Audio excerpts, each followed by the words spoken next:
We've been married for 3 years and we both work. Almost a month ago, she told me that we're spending too much money buying food for lunch at work, and in order to save more money, she will begin to cook. That lasted 2 weeks, but then she began to skip days because she was too exhausted from work. I understood that, and I was the one who began to make lunch for both of us. Normally, I wake up at 6 a.m. to prepare for work, but I began to wake up at 5 a.m. to have time for cooking. Yesterday, she woke up in a bad mood. She saw me cooking, almost finishing it, and tasted the roasted meat. She said it was gross. Her exact words were, "It never tastes good, but this time it actually tastes disgusting. Don't make lunch for me." It actually hurt me since she never had any objections before. Even when I asked for ideas to improve, she just said, "It's delicious," or "It's indeed good, actually better than mine." I, of course, didn't say anything since we had to prepare for work, but I took her food container with me since I didn't want the food to go to waste. I don't feel good when we have to throw food in the garbage, so I was planning to eat my lunch as normal and hers as dinner, since I was planning to work extra hours yesterday so that the food wouldn't go to waste. The thing is, I have a coworker who didn't bring her food to work yesterday. As far as I know, she always cooks for herself, but she arrived late at work and without her lunchbox. Then she began to ask anyone in our area if someone could sell her our lunch. In my workplace, it's normal for people to sell their lunch to others and use the money to eat outside. The common thing is for men to sell the food their wives cook for them. I decided to give her the extra food container I had. She was glad and thanked me. At the end of the day, when she returned the empty container already cleaned, she said that it was delicious, that I'm lucky to have a wife with good taste in cooking, and then she paid me. I laughed internally since I was the one who made that food, and I actually felt a little better. Much better, actually. I was still hurt, so I teared up a little, but I controlled it since I was at work. When I returned home, my wife asked me what happened with her food. I told her the truth, that I sold it, and now we have enough money to cover an extra day of transportation. I was seeing the good side of this, actually. I suppose I should have lied. She got really mad. She said I had no right to do it, that it was her food in the first place, that maybe I used it to flirt with my coworker. And now she doesn't talk to me. She hasn't spoken to me since then until now. I'm not expecting her to apologize, actually, but I don't think I did anything wrong, nor am I a jerk, as she said. So am I the idiot? Now, for a few comments before the update. Comment 1, not the idiot. Personally, I wouldn't prepare lunch for somebody who disrespected my cooking like that, but that's me. Your wife is a real piece of work. She would be just as pissed if she came home and you had eaten it. At the point that she said it was disgusting and that she didn't want it, she no longer held claim to it. Comment 2, not the idiot. In my work, it is normal for people to sell their lunch to others, and with that money to go eat outside. The common thing is that men sell the food their housewives cook for them. But WTF? This is some elementary school cafeteria stuff. Now for the update. Hey everyone, thanks for all the support on my last post. I never expected it to blow up like it did. Here's what's happened since then. 3 days ago, my wife and I had a huge fight over the lunch situation. Remember how she got mad at me for selling her lunch to a coworker? Well, things escalated quickly from there. She's been giving me the silent treatment ever since, and it's been really tense at home. But let me back up a bit and fill you in on some history that might help explain things. My wife has always been the type to take control, especially when it comes to our finances. She's the one who suggested we start cooking at home to save money. I was on board with it because, honestly, her cooking was amazing. Or at least, that's what I thought until she started getting tired and the quality dropped. Now, I'm not a chef, but I've always enjoyed cooking. It was something my mom taught me when I was a kid. She used to say, "Cooking is like love. It should be entered into with abandon, or not at all." So when my wife started skipping days, I took over without a second thought. I wanted to help out and make sure we were still saving money. Fast forward to the day of the fight. After she accused me of using the lunch to flirt with my coworker, things got really heated. She brought up old arguments, things I thought we had moved past. like the time I forgot our anniversary because of a big project at work. Or the time she thought I was too friendly with a female friend from college who had come to visit. I tried to defend myself, saying that selling the lunch was just me being practical. But she wouldn't listen. She even brought up the fact that I had been working late a lot recently, which was true. I had been putting in extra hours to save up for a surprise anniversary trip for us. I hadn't told her because I wanted it to be a surprise, but now it was all coming out in the worst way. The next day at work, things got even more complicated. The coworker who had bought the lunch from me, let's call her Sarah, came up to me and thanked me again. She said she had been having a rough time because her boyfriend had just broken up with her, and that my home-cooked meal had been a bright spot in her day. I felt bad for her, but I also felt a little uncomfortable. I didn't want my wife to think there was anything going on between Sarah and me.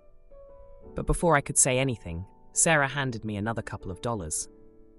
She said she felt like she hadn't paid enough for such a good meal. I tried to refuse, but she insisted. So now I had more money from the lunch I wasn't supposed to sell in the first place.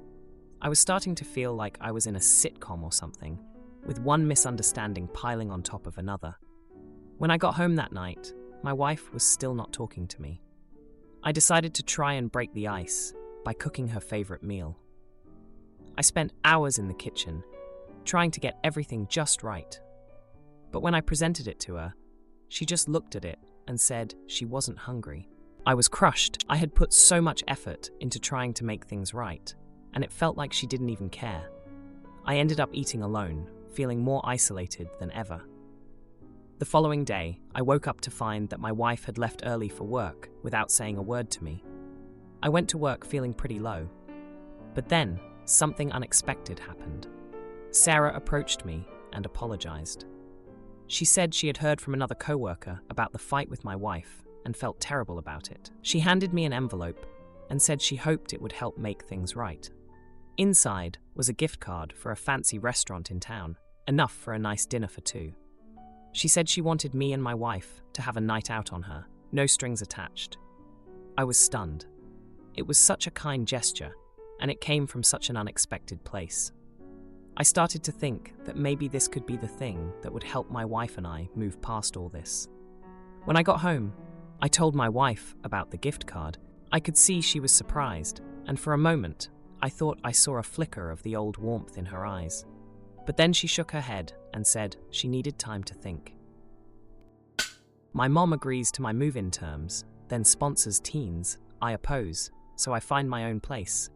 But when she falls ill, I delay plans to care for her and face a tough talk post-surgery. I, 27, am currently going through the world's slowest divorce. At least that's what it feels like.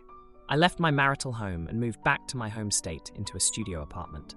My lease is almost up, so I toured apartments with my parents. My dad's a realtor, and my mom came to the conclusion that I should move back in with her and pay her rent since she needed the help. I agreed with a few conditions. I told my mom one of the conditions is that I will not share a bathroom with anyone. I do not want people touching my food. I need quiet since I work from home. I live in a high cost of living area where my studio runs me about $1,850 plus utilities. Now, I would pay $1,200 a month to my mom towards utilities and her mortgage. On top of my attorney fees, car payment, and just everyday bills that my soon-to-be ex, STBX, isn't legally mandated to cover. She recently let it slip while on the phone that she applied to sponsor 2 of her friends' teenage boys through a visa program. These boys have 2 living parents who do well enough where they vacation 3 months out of the year, they own their own business, the kids go to private school, have guards, a nanny, a full cleaning staff, and more. Their parents want them to come to the States to have a better opportunity. When I heard this, I let her finish her conversation and asked if she really applied for them to come here. She said yes. I phoned my dad and asked him if there was a unit available in the complex I originally liked. I told her that if she chooses to do this, I will not be moving in, nor providing financial support. She can't afford to not have me, since her medical condition has caused her to cut back on hours. These kids used to spend summers with us, and I genuinely wanted to pull my hair out every day they were here. My aunts and uncles wouldn't allow their kids to visit when they were here. They got my mom kicked out of establishments and family parties because they lack manners and refuse to clean up after themselves. I'm talking about a 14-year-old that won't lift the seat to pee and leaves the mess there. I refused to live with 2 teenage boys. I barely survived living with my brother and his mess. I started packing, and now she's saying that I'm being selfish after she took me in after a failed marriage, that I would choose my own comfort over 2 kids' futures. I've spoken with my dad, and I qualify for the apartment, and I should be able to move in by April. I've even spoken to my STB ex-husband about me moving out, and he asked if I would be willing to take over his lease, since he wants to move back aboard to be closer to family. I miss being in a walkable city. I wouldn't have to take my car, and since our place was fully furnished during our marriage, it should save me some money. If I go this route, I know that my mom can't afford to live in this house alone. Due to her financial situation, the applications would most likely get denied. This would put a further strain on our already fragile relationship. Am I the idiot?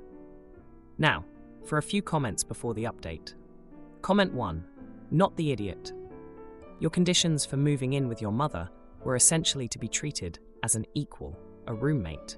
You don't just go behind your roommate's back and invite more people to live there without discussing it. Hell, even in family situations, everyone should be asked for their opinions before agreeing to move other people in. Your mom doesn't respect you is the key issue. Good luck in your new place. Comment 2. Not the idiot or no idiots here, in my opinion. You can't be expected to live your life for the benefit of others, and we all have requirements for the place we live. It doesn't sound like yours and your mother's are compatible, nor is the way you've communicated your requirements. She's forgotten them to pursue her own desires. Just tell her it doesn't work for work, with how loud and stuffy they are, and keep looking. Now, for the update. Hey everyone, thanks for all the comments on my last post. It's been a wild couple of weeks, and I've got some updates that I think you'll find pretty interesting. So, after I found out about my mom's plan to sponsor those 2 teenage boys, I was pretty set on moving out. I couldn't deal with the chaos they brought into our lives last time they stayed with us. I mean, it was bad enough that my aunts and uncles would avoid visiting when they were around. I remember one summer, they broke my uncle's prized pool cue, and he didn't speak to my mom for months. It was a mess. I had a heart-to-heart with my dad about the whole situation. He's always been the level-headed one, and he agreed that my mom's decision was impulsive. He told me about the time he had to bail her out financially after she made a bad investment in a friend's business that went under. It was a pattern with her, always trying to help others without thinking of the consequences. I was packing up my things, ready to move into the apartment my dad found for me, when my mom came into my room. She was crying, saying that she didn't mean to put me in this position. She confessed that she felt lonely and thought that having the boys around would fill the void my dad left when they divorced. I felt for her, I really did, but I couldn't sacrifice my sanity for it. The confrontation with my mom was intense. She accused me of abandoning her like my dad did, which wasn't fair. I reminded her of the time I stayed up all night with her after her surgery, even though I had work the next day. I've always been there for her, but this was too much. Meanwhile, my STBX threw another curveball at me. He said he was reconsidering moving abroad and wanted to try and work things out. I was floored. After everything we'd been through, the cheating, the lies, the arguments, he thought we could just go back to how things were. I remember the night I found out about his affair. I was supposed to meet him for dinner, and when he didn't show, I went to his office. I found him there with his coworker, the one he told me not to worry about. It was a slap in the face. I told him that ship had sailed. I was done with his games. He didn't take it well. He started bringing up old memories, like our trip to Hawaii for our honeymoon, trying to manipulate me with nostalgia. But I remembered the bad times too, like when he forgot our anniversary because he was too busy with work, or so he said. Just when I thought things couldn't get more complicated, my mom's health took a turn for the worse. She had to be hospitalized, and suddenly I was the one managing everything. I had to put my moving plans on hold to take care of her. It was during this time that I found out she had been hiding the severity of her condition from me. She needed a surgery that she had been putting off because she was scared.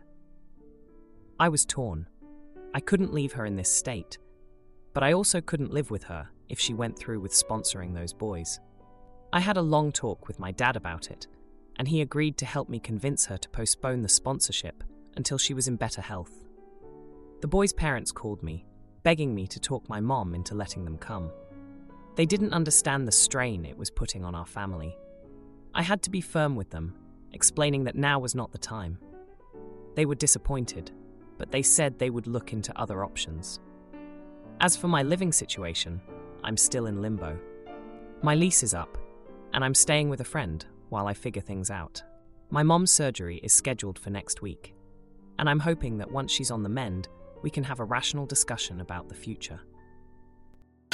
Husband works himself to the bone while pregnant with our first child until he slips at a surprise baby shower, and now he's forced to rest as we bond over decorating the nursery together.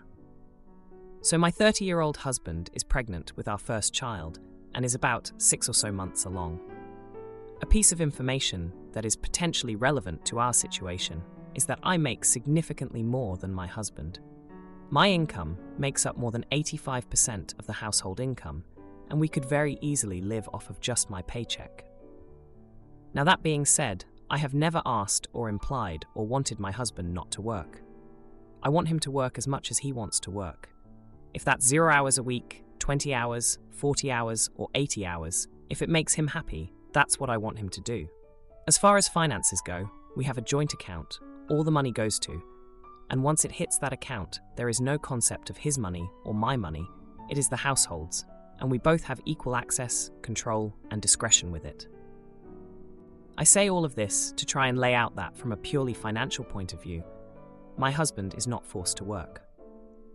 It's also relevant that there isn't any more progression in his job path. I'm not saying that in a negative way, it's just potentially relevant that he's not pushing for a promotion. When we were trying to get pregnant, he mentioned that he wanted to taper his hours as he got farther into the pregnancy, which sounded great. About 3 months into the pregnancy, he started getting really fatigued because he was growing a whole other person. He asked me if I could take over some of his half of the chores. I said of course, because again, he's growing a person. That's impressive. Of course, I will take on more of the chores. At that point, I mentioned, hey, if you are getting tired and fatigued, maybe you could start tapering your work hours. That was a mistake.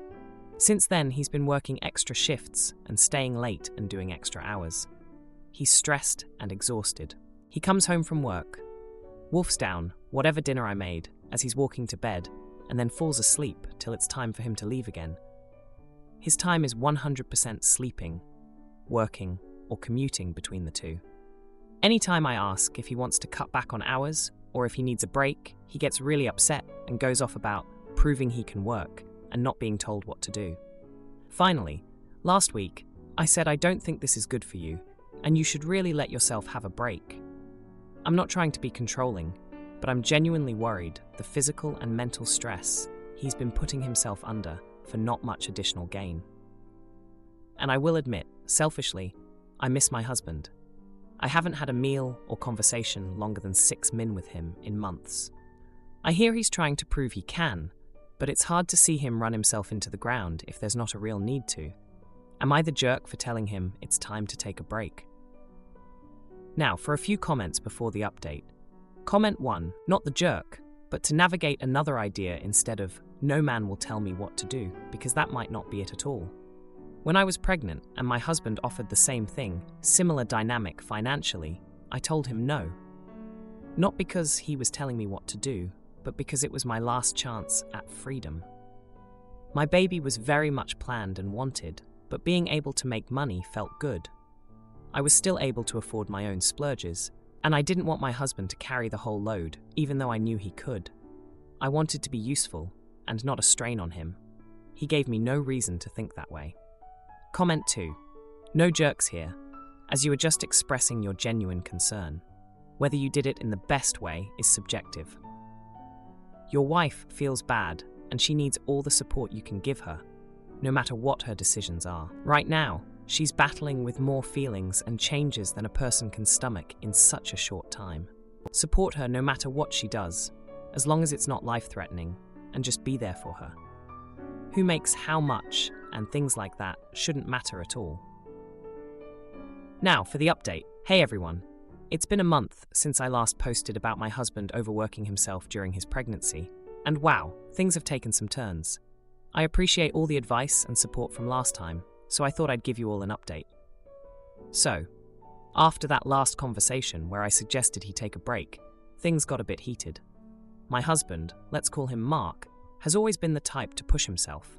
Even back in college, he'd be the one to pull all-nighters before exams, insisting he didn't need help. It's one of the things I admire about him, but it can also be a bit much. Anyway, after our talk, Mark stormed out, and I was left feeling like I'd made things worse. But the next day, he came back from work early. I was shocked, to say the least. He sat me down and admitted that he'd been feeling overwhelmed, but didn't know how to stop. He was worried about not contributing enough, even though we'd agreed that our finances were solid. We had a long, honest talk about our expectations and fears. It turns out, Mark was worried that if he stopped working, he'd feel useless. He also confessed that he felt a bit jealous of my career success. I reassured him that his value to me and our family wasn't tied to his job or income. It was a bit of a breakthrough for us. The next week, Mark cut back his hours. He started coming home earlier, and we could actually have dinner together. It was like getting to know each other all over again. We'd talk about the baby, our days, and just random stuff. It was nice. But then there was a surprise baby shower at his work. His colleagues had noticed how hard he'd been pushing himself and wanted to show their support. Mark came home that day with a car full of baby stuff and a huge smile on his face. He was touched by the gesture, and it seemed to lift a weight off his shoulders. Things were looking up, but life always has its curveballs. 2 weeks ago, Mark slipped in the shower. It was one of those heart-stopping moments. I rushed him to the hospital, worried sick about him and the baby. Thankfully, they were both okay, but the doctor ordered Mark to take it easy for the rest of the pregnancy. That scare put things into perspective for both of us. Mark's been on leave from work since then, focusing on his health and getting ready for the baby. We've been attending online birthing classes together, and he's been nesting like there's no tomorrow. Our home has never been more organized. And just when I thought we'd settled into a calm routine, Mark surprised me again. He'd been secretly working on a project in his spare time. He revealed an entire baby room, painted and decorated with a space theme. He'd done everything himself, from the murals on the walls to the handcrafted mobile. It was incredible, and I couldn't believe he'd managed to do all that without me noticing. We've been spending our evenings in that room, just talking and imagining what life will be like with our little one. It's brought us closer than ever. So, that's where we are now. Mark's taking care of himself. We're both excited for the baby, and our relationship is stronger for all the ups and downs. He's napping right now, actually, while I'm typing this out. I can't wait to see him as a dad. If you liked this video, you'll probably like these too. Also, while you're here, please consider subscribing. It's your support that keeps this channel alive and allows me to make better and longer videos. Have a great day.